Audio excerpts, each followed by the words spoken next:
आकाश काले बादलों से घिरा हुआ था। चारों तरफ तेज हवाएं चल रही थीं। मोहन और बलराम नाम के दो व्यक्ति घने जंगल की ओर बढ़े जा रहे थे। तभी अचानक मूसलाधार वर्षा शुरू हो गई और आकाश में बिजली कड़कने लगी।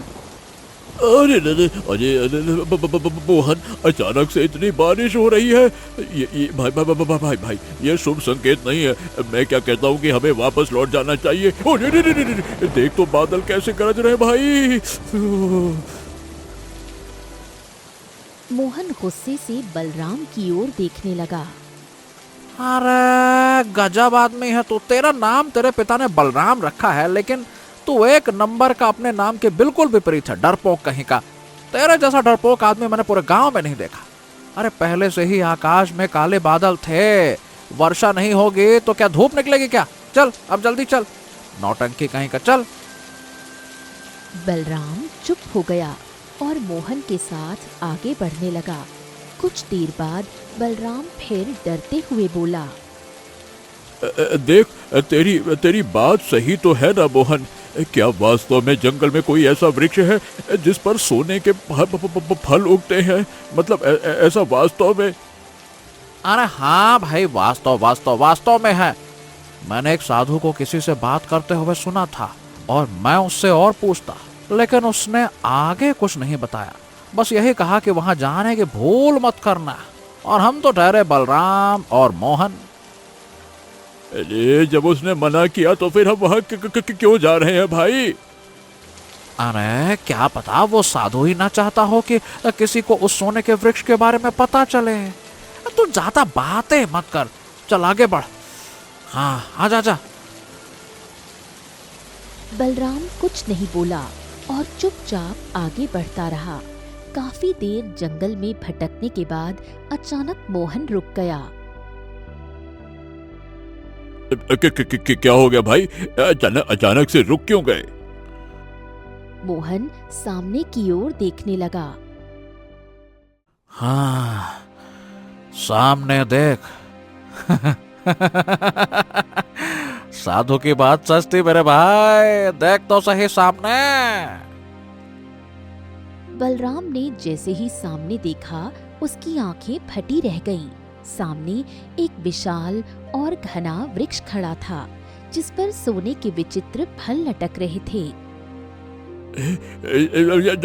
मोहन, अरे मोहन भाई, हम तो धनवान बन गए। हाँ बलराम। चल जल्दी से इस वृक्ष के सारे सोने के फल तोड़ लेते हैं। चल आजा। मोहन और बलराम दौड़ते हुए उस वृक्ष के पास पहुंच गए, लेकिन जैसे ही दोनों फल तोड़ने वाले थे, तभी अचानक वृक्ष के तने से रंग बिरंगी किरणें निकलने लगीं। अगले ही पल उन किरणों के बीच एक बड़ा उल्लू निकलकर उड़ता हुआ उनके सामने आकर बैठ गया। क्या तुम्हें नहीं पता? इन फलों को वही तोड़ सकता है जो मेरी पहेली का उत्तर दे दे। बलराम डरकर पीछे हट गया। अरे मोहन, ये कैसी माया है? उल्लू वृक्ष के अंदर से निकला और वो भी मनुष्य की आवाज में बात कर रहा है। भाई मुझे लगता है कि हम दोनों ने यहाँ आकर बहुत बड़ी भूल कर दी है भाई। हाँ तो सही कह रहा है। चल भागते हैं यहाँ से। नहीं, रुक जाओ। अब तुम चाह कर भी यहाँ से नहीं जा सकते। मेरी पहेली सुने बिना तुम नहीं जा सकते, और अगर तुमने उसका उत्तर नहीं दिया तो हमेशा के लिए इसी वृक्ष के सोने के फल बन जाओगे। ये सुनकर मोहन और बलराम बुरी तरह डर गए। क्या मतलब? तुम्हें क्या लगता है, इस वृक्ष पर जितने भी सोने के फल लटके हुए हैं, क्या ये केवल फल हैं? इनमें से आधे वो मनुष्य हैं जो लालच की नीयत से यहां आए थे और मेरी पहेली का उत्तर नहीं दे पाए, और फिर हमेशा के लिए सोने के फल बन गए। तो फिर जल्दी से अपनी पहेली पूछो। तो फिर सुनो, वृक्ष के भीतर एक और दुनिया सोती है। उस दुनिया में एक महल है। महल के आगे एक काला जंगल और जंगल के बीच एक राक्षस। उस राक्षस की सुनहरी राख जिस दिन किसी श्रापित प्राणी पर गिर जाएगी, उसी दिन सभी श्राप टूट जाएंगे। लेकिन याद रखो, वो रास्ता लालची आंखों को कभी दिखाई नहीं देता। पहेली सुनकर मोहन और बलराम एक दूसरे की ओर देखने लगे। बलराम डरते हुए बोला, मेरे भाई उल्लू, ये पहेली है या कठिन पहाड़ा? सही बताऊं तो मुझे कुछ भी समझ में नहीं आया। कौन सी राख, कौन सा राक्षस, कौन सा जंगल, कौन सा काला महल, पता नहीं क्या क्या बोल गए। मोहन, तुझे कुछ समझ में आया? उल्लू ने मोहन की ओर देखा। हाँ भाई, मैं क्या बताऊं, मेरे भी कुछ पल्ले नहीं पड़ा भाई। ये क्या कह रहे हो? अचानक उल्लू की आंखें चमकने लगीं। तो फिर तुम भी फल बन जाओ। अगले ही पल रंग बिरंगी किरणों ने मोहन और बलराम को घेर लिया। कुछ ही क्षणों में दोनों सोने के फल बनकर उसी वृक्ष पर लटक गए। फिर दोबारा वृक्ष के तने से रंग बिरंगी किरणें निकलीं और उल्लू वापस वृक्ष के अंदर चला गया। चारों ओर फिर से डरावना सन्नाटा फैल गया।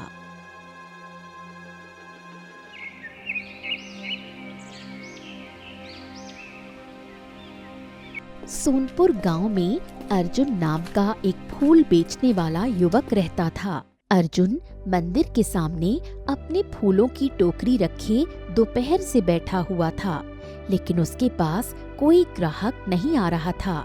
कुछ देर बाद गांव का एक व्यक्ति उसके पास आया। अरे भाई, जब तुमसे इस गांव में कोई फूल ही नहीं खरीदता है तो आखिर फूल बेचते ही क्यों हो भैया? कोई दूसरा धंधा क्यों नहीं करते हो? अर्जुन उदास होकर उसकी ओर देखने लगा। हाँ, दूसरा धंधा क्या बातों से हो जाएगा भैया?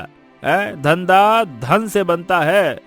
और दूसरी बात, मेरे पिताजी भी यही काम करते थे और मैं भी यही करता हूँ।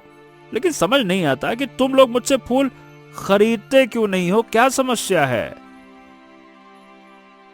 तभी वहाँ दूसरा गांव वाला आ गया। अरे, क्योंकि जब जब कोई व्यक्ति तुझ पर तरस खाकर फूल खरीदता है ना, तो वो फूल या तो बिना सुगंध के निकलते हैं या फिर काले पड़ जाते हैं। इसीलिए अब कोई तुझसे फूल ही नहीं खरीदेगा। नहीं तो। इतना कहकर दोनों गांव वाले वहां से चले गए। अर्जुन शाम तक मंदिर के सामने बैठा रहा, लेकिन उसके एक भी फूल नहीं बिके। निराश और उदास अर्जुन अपने घर लौट आया। घर पहुंचते ही उसने देखा कि उसकी माँ सावित्री को तेज खांसी आ रही थी। वहीं उसकी पत्नी गौरी उदास खड़ी अपनी सास को देख रही थी। अर्जुन तुरंत गौरी के पास आया। क्या हुआ गौरी? माँ की तबीयत अभी ठीक नहीं हुई क्या? तुम्हारे कहने पर मैं वैद्य जी के पास गई थी, लेकिन वैद्य जी ने कहा कि माँ जी की बीमारी बहुत ज्यादा बढ़ चुकी है, वो उनका इलाज नहीं कर सकते। ये सुनते ही अर्जुन के चेहरे का रंग उड़ गया। हाँ, अब अगर वैद्य जी इलाज नहीं कर सकते तो फिर माँ की बीमारी ठीक कैसे होगी? वैद्य जी ने कहा है कि माँ जी को नगर के किसी बड़े वैद्य को दिखाना होगा, और आप तो जानते ही हैं कि हमारे पास इतना धन नहीं है कि हम माँ जी को किसी बड़े वैद्य के पास ले जा सकें। ऊपर से घर का अनाज भी खत्म होने की कगार पर है। अर्जुन की आंखों में आंसू उतर आए। उसने अपनी माँ की ओर देखा जो कमजोर अवस्था में खांस रही थी। चिंता ना करो गौरी, सब ठीक हो जाएगा, ठीक हो जाएगा।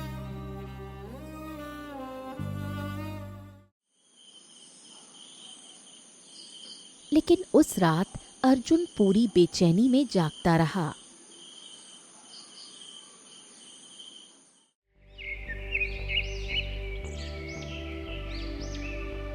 अगली सुबह अर्जुन फूल बेचने नहीं गया, वो सीधे गांव के जमींदार की हवेली पहुंचा।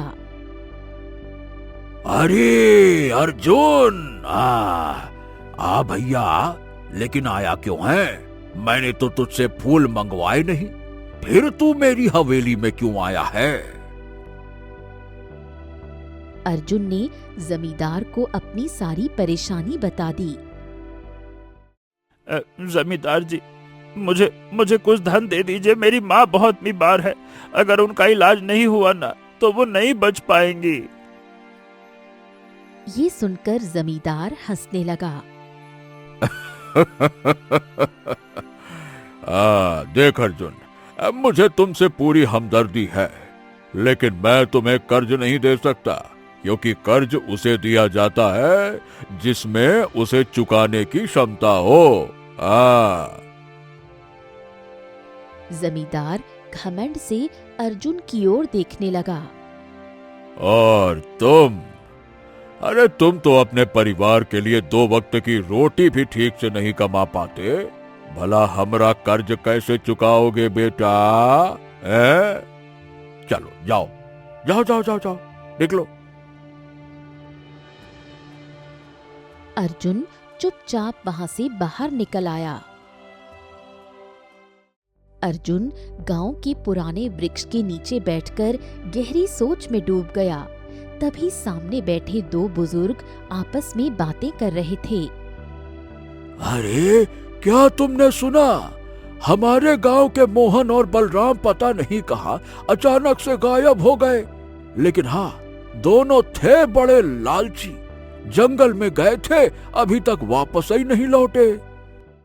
अरे भाई, पता है मैंने तो मोहन को पहले ही मना किया था, लेकिन वो खुद भी मुसीबत में फंसा और साथ में बलराम को भी ले गया।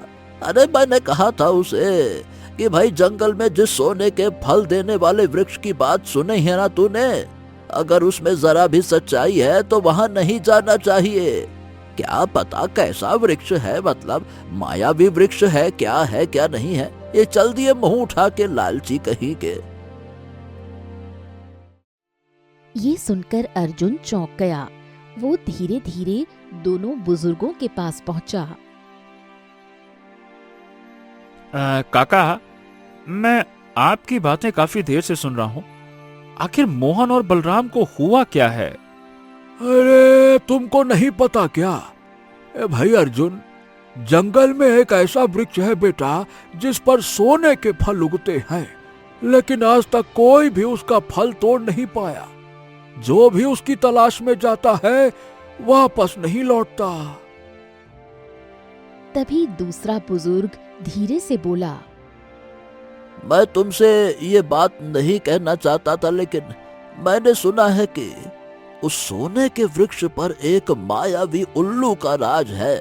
कहते हैं कि वो उल्लू उसी को फल देता है जो उसकी पहेली का उत्तर दे दे। लेकिन अर्जुन, आज तक उसकी पहेली का उत्तर कोई ना दे पाया। अच्छा, तो तुम्हें कैसे पता भाई कि कोई ना दे पाया? उल्लू आके तुम्हारे कान में कह गया था क्या? है? अरे तुम भी बकलोलई वाली बातें करते हो। अरे भाई, ये बात मुझे खुद एक साधु ने बताई थी। उल्लू काहे को आएगा कान में कहने? नहीं तो। अर्जुन कुछ नहीं बोला और चुपचाप वहां से चला गया। उस रात अर्जुन पूरी रात उस मायावी उल्लू और सोने के वृक्ष के बारे में सोचता रहा।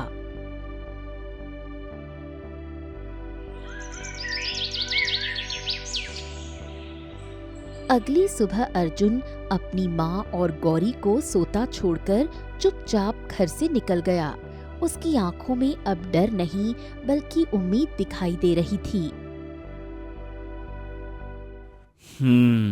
मैं उस वृक्ष के पास जरूर जाऊंगा। अगर वहां सच में सोने के फल हुए और मैं एक भी फल पाने में सफल हो गया, फिर तो मेरा जीवन बदल सकता है। मेरी माँ की बीमारी ठीक हो सकती है और मेरी गरीबी भी खत्म हो सकती है। इतना कहकर अर्जुन अपने कदम घने जंगल की ओर बढ़ा देता है। अर्जुन पूरे दिन जंगल में भटकता रहा। शाम धीरे धीरे रात में बदल गई। चारों तरफ अंधेरा और डरावना सन्नाटा फैल चुका था। तभी अचानक अर्जुन की नजर एक विशाल घने वृक्ष पर पड़ी।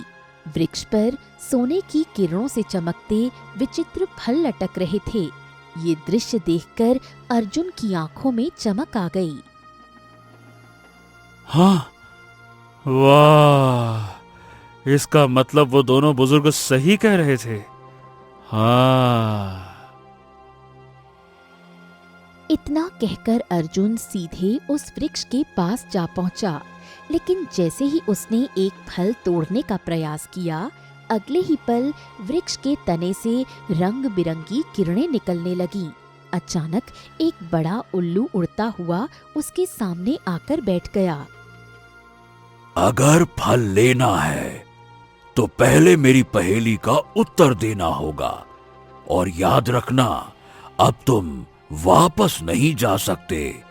गलत उत्तर तुम्हें श्रापित कर देगा। अर्जुन कुछ देर तक उल्लू को देखता रहा। क्या श्रापित मतलब? इस वृक्ष पर जितने भी सोने के फल देख रहे हो ना, उनमें से आधे असली फल हैं और आधे वो मनुष्य हैं जो इन्हें तोड़ने आए थे, लेकिन मेरी पहेली का उत्तर नहीं दे सके और श्रापित होकर खुद सोने के फल बन गए। अर्जुन गहरी सोच में डूब गया, लेकिन अगले ही पल उसके चेहरे पर दृढ़ता दिखाई देने लगी। देखो, मैं यहां से किसी भी कीमत पर वापस नहीं जाऊंगा, क्योंकि यह फल मेरी किस्मत बदल सकता है। बताओ, तुम्हारी पहेली क्या है? पूछो। उल्लू अपनी चमकती आंखों से अर्जुन की ओर देखने लगा। तो फिर सुनो, वृक्ष के भीतर एक और दुनिया सोती है। उस दुनिया में एक महल है। महल के आगे एक काला जंगल और जंगल के बीच एक राक्षस। उस राक्षस की सुनहरी राख जिस दिन किसी श्रापित प्राणी पर गिर जाएगी, उसी दिन सभी श्राप टूट जाएंगे। लेकिन याद रखो, वो रास्ता लालची आंखों को कभी दिखाई नहीं देता। पहेली सुनकर अर्जुन गहरी सोच में डूब गया। कुछ देर बाद उसके चेहरे पर हल्की मुस्कान आ गई। तुम्हारी पहेली का उत्तर नहीं दिया जा सकता, उसे सुलझाया जा सकता है। और विश्वास करो, मैं तुम्हारी पहेली का मतलब समझ गया हूं। बस मुझे थोड़ा सा समय दे दो। ये सुनते ही उल्लू चौंक गया। हाँ, तुमने बिल्कुल सही बात कही।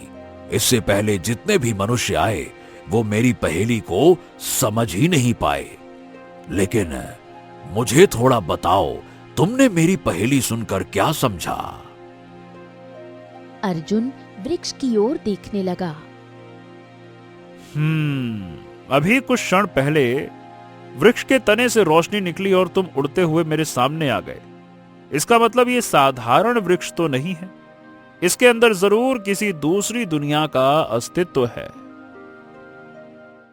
अगले ही पल वृक्ष के तने से रंग बिरंगी किरणें निकलने लगी।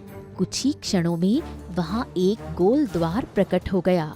अर्जुन तेजी से उस द्वार के अंदर चला गया।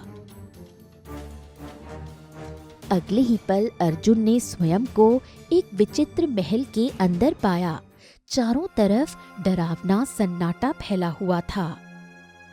हाँ, इसका मतलब मैं पहेली के सही पहलू तक पहुंच चुका हूं। वृक्ष के अंदर वास्तव में एक मायावी संसार छुपा है। अब मुझे इस महल के पार जाना होगा। अर्जुन धीरे धीरे महल से बाहर निकला। महल के बाहर एक घना काला जंगल मौजूद था। चारों तरफ डरावना अंधेरा छाया हुआ था, लेकिन अर्जुन बिना डरे उस जंगल की ओर बढ़ गया। काफी दूर पैदल चलने के बाद अर्जुन की नजर एक साधु पर पड़ी। साधु एक वृक्ष के नीचे आंखें बंद किए बैठे थे। अर्जुन धीरे धीरे उनके पास पहुंचा। साधु ने अपनी आंखें खोली और अर्जुन की ओर देखने लगे। हरिओम हरिओम हरिओम। तुम तो मनुष्य हो, फिर तुम यहाँ क्या कर रहे हो? अर्जुन ने शुरू से लेकर अंत तक सारी घटना साधु को बता दी। साधु महाराज, मुझे आपकी सहायता चाहिए। बताओ, मैं तुम्हारी क्या सहायता कर सकता हूँ? पहेली के अनुसार वृक्ष के अंदर एक मायावी दुनिया है, जहां तक मैं आ चुका हूं। अब महल के पार एक काला जंगल है, जहां मैं अभी खड़ा हूं। लेकिन पहेली का आखिरी हिस्सा कहता है कि इस जंगल में एक राक्षस है, जिसकी सुनहरी राख से सभी श्राप टूट सकते हैं। तो महाराज, क्या आप मुझे बता सकते हैं कि मैं उस राक्षस का सामना कैसे करूं? माने कि राक्षस तो बहुत शक्तिशाली होते हैं। साधु अर्जुन को ध्यान से देखने लगे। तुम वास्तव में बहुत बुद्धिमान मनुष्य हो, और तुम्हारे मन में मुझे लालच भी दिखाई नहीं दे रहा। लेकिन क्या तुम मुझे बता सकते हो कि आखिर तुम्हारे कदम इस सोने के फल देने वाले वृक्ष तक क्यों आए? अर्जुन की आंखें नम हो गईं। हाँ महाराज, बचपन से मैंने गरीबी में आंखें खोली, लेकिन मुझे अपनी गरीबी से कोई शिकायत नहीं थी। समस्या तब शुरू हुई जब मेरी माँ बीमार हो गई। उनका इलाज करवाने के लिए मेरे पास धन नहीं है। मैं जमींदार से मदद मांगने गया, लेकिन उसने भी मुझे कर्ज देने से मना कर दिया। बस मजबूरी में मेरे कदम इस वृक्ष तक खींचे चले आए। मुझे कोई लालच नहीं है, मुझे कोई अमीर नहीं बनना। साधु मुस्कुराने लगे।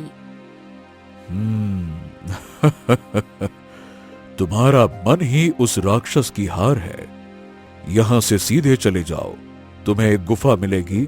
उस गुफा के अंदर एक राक्षस रहता है। साधु गंभीर हो गए।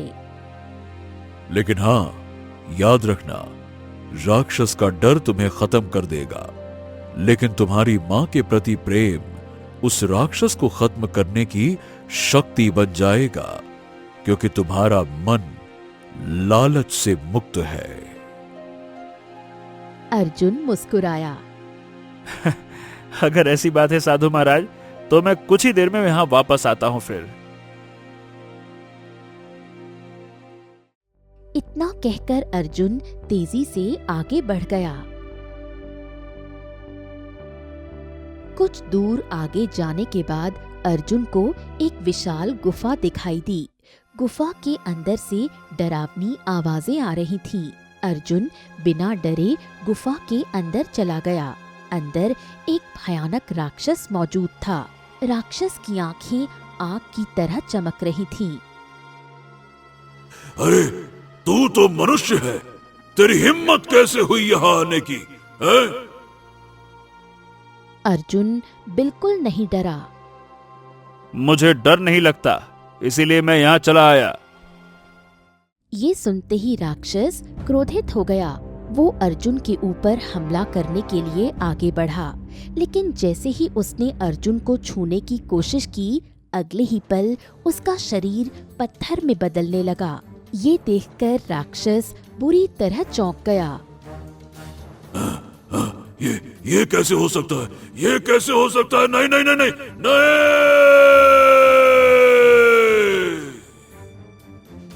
कुछ ही क्षणों में राक्षस पूरी तरह पत्थर का बन गया। फिर धीरे धीरे उसका पत्थर टूटकर राख में बदलने लगा और अगले ही पल वो राख रंग बिरंगी किरणों के बीच सुनहरी राख में बदल गई। ये देखकर अर्जुन की आंखों में चमक आ गई। अर्जुन तुरंत उस सुनहरी राख को उठा लेता है। जैसे ही वो गुफा से बाहर निकला, उसने देखा कि बाहर दिन निकल चुका था। अर्जुन वापस उसी स्थान पर पहुंच गया जहां साधु बैठे थे। साधु अर्जुन को देखकर मुस्कुराने लगे। आखिरकार तुमने उस राक्षस का अंत करके इस संसार के अंधेरे को खत्म कर दिया। साधु महाराज, अब आप मुझे उस श्रापित प्राणी के बारे में बताइए जिसके ऊपर ये सुनहरी राख डालनी है। चलो आओ, मेरे साथ आओ। साधु अर्जुन का हाथ पकड़कर रंग बिरंगी किरणों के साथ वापस उसी वृक्ष के बाहर आ गए। वहाँ वही मायावी उल्लू बैठा हुआ था। साधु उल्लू की ओर देखने लगे। यही है वो श्रापित प्राणी, इसके ऊपर वो राख फेंक दो। अर्जुन ने तुरंत सुनहरी राख उल्लू के ऊपर फेंक दी। अगले ही पल रंग बिरंगी किरणें पूरे जंगल में फैल गईं। कुछ ही क्षणों में वो उल्लू एक सुंदर राजकुमार में बदल गया। ये देखकर अर्जुन चौंक उठा। अरे तुम तो राजकुमार हो। हाँ, मैं तुम्हारे ही राज्य का राजकुमार आदित्य हूं। मुझे श्राप इन्हीं साधु महाराज ने दिया था। अर्जुन आश्चर्य से साधु की ओर देखने लगा। इसने बिल्कुल सत्य कहा। कुछ समय पहले ये बहुत घमंडी राजकुमार था। ये सोने का फल देने वाला वृक्ष एक मायावी वृक्ष है। इसके अंदर दूसरी दुनिया का द्वार छुपा है। साधु गंभीर हो गए। जब ये राजकुमार लालच की नियत से इस वृक्ष पर कब्जा करने आया, तब हमने इसे चेतावनी दी थी। हमने कहा था कि इन फलों को केवल वही हाथ लगा सकता है जिसका मन सोने की तरह शुद्ध हो, लेकिन ये नहीं माना। साधु की आंखों में क्रोध दिखाई देने लगा।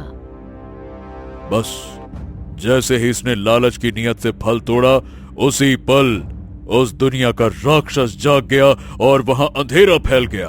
तब मैंने इसे उल्लू बनने का श्राप दिया और कहा कि जब तक कोई मनुष्य मेरी पहेली को समझकर राक्षस का अंत नहीं करेगा, तब तक तू श्रापित रहेगा। अर्जुन मुस्कुराने लगा। हो अब मुझे सब कुछ समझ में आ गया साधु महाराज। हाँ। राजकुमार आदित्य शर्मिंदा होकर साधु की ओर देखने लगा। हाँ, और मुझे भी मेरा सबक मिल गया। मैं वचन देता हूं कि अब मैं कभी लालच नहीं करूंगा। अगले ही पल साधु रंग बिरंगी किरणों के साथ वृक्ष के अंदर समा गए। राजकुमार आदित्य अर्जुन को अपने महल ले गया और उसे बहुत सारा धन देकर विदा किया।